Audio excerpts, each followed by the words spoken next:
And now, Andy, how does VistaVision affect your job and the workflow? I mean, does it change drastically what you're doing in post?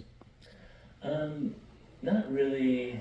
Not really in the Avid. Not really when I'm like cutting it together. But one thing that we did do is we did film dailies during the shoot, and we actually brought a VistaVision projector with us. We sent film all the way down to photocam or negative, and then we made prints and then sent it back up. And I actually traveled with the production and kind of would have these screenings each night with Mike and Cassandra and everybody, and the crew and cast and Paul, and we just, you know, watch the footage, and I would take notes, and so I had a good kind of roadmap for the takes to use as we were shooting, and you know, often Paul will decide that we want to reshoot something or shoot it a different way, so it's expensive, I know, but it's so important to his process. Yeah, that was one of the things I was going to say that with Paul is that you are always watching film dailies, so which is really unique in kind of the modern workflow now. And so to be able to look at our footage every night as a team and look at, you know, just see it projected on film was huge as far as just kind of shaping a movie. And we actually watched it at this aspect ratio during dailies, and that kind of gave us the idea to when Paul decided, okay, let's really try and have these special VistaVision screenings, let's do it in this aspect ratio.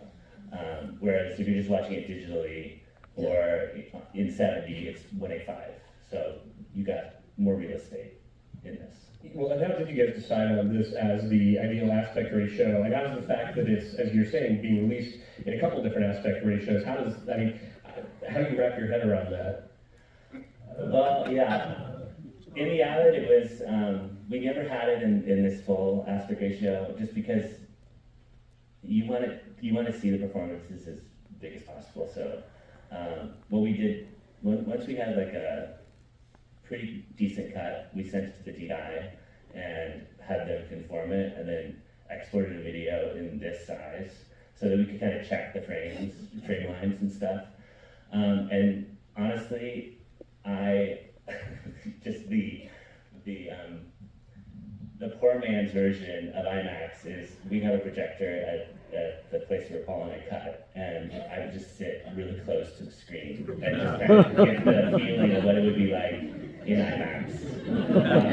Because, you know, it's, especially with the car stuff and the shaky camera and stuff, you know, you kind of got to feel whether you're on the verge of like motion sickness a little bit, so you kind of had to just test it out that way. So we didn't really watch it in IMAX.